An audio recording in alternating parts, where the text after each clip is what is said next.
Hello, it's Miss Beth with Bedtime Stories with Miss Beth. Miss Cindy said I read too many animal stories, especially dog stories. So today I'm going to read about Sullivan, who is always too loud. Because my family and I think my coworkers say that I'm loud. And I am.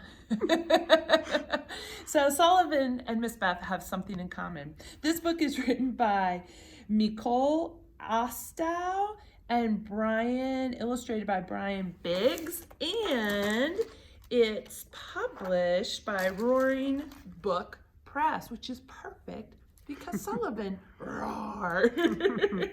Sullivan, who is always too loud. This is Sullivan, who is always too loud. Not just sometimes, not just often, hello, but always.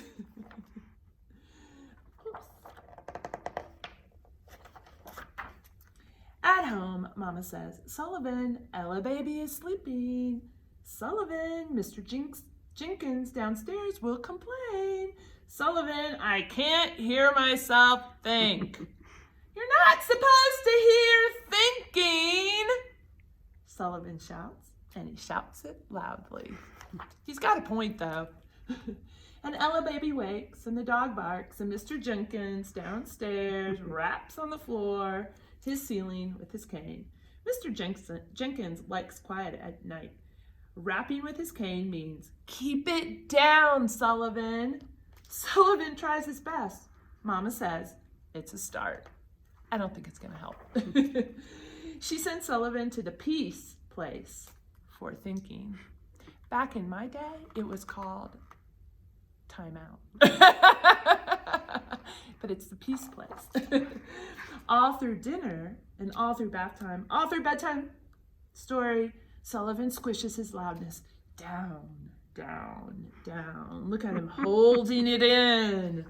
His eyes are turning blue. But the next morning, it bubbles back up. Outside, Mr. Jenkins sits on the stoop in his green every Wednesday suit, green like a ferocious dinosaur. Sullivan is a dinosaur too.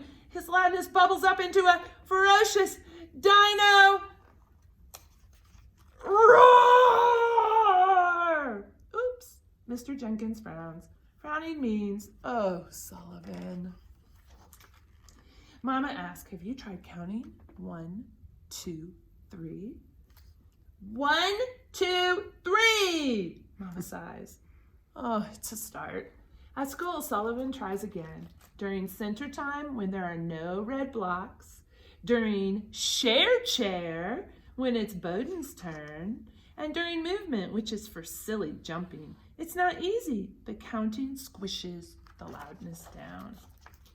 At recess, Bowden gives Sullivan a turn with his yellow super high bounce ball, and Sullivan wants to sing a bouncing song at the tip top of his lungs.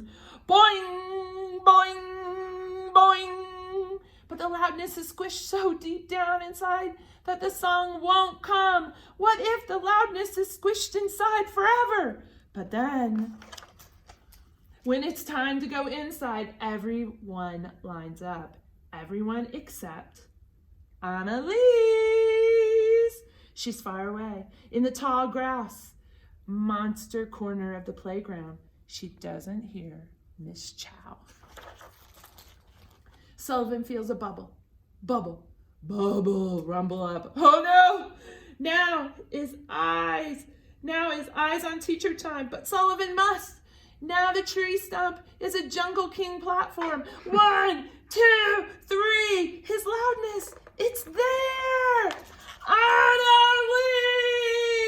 He gives an enormous, extra wild Tarzan jungle yell. And Annalise hears. She comes running, and Miss Chow smiles.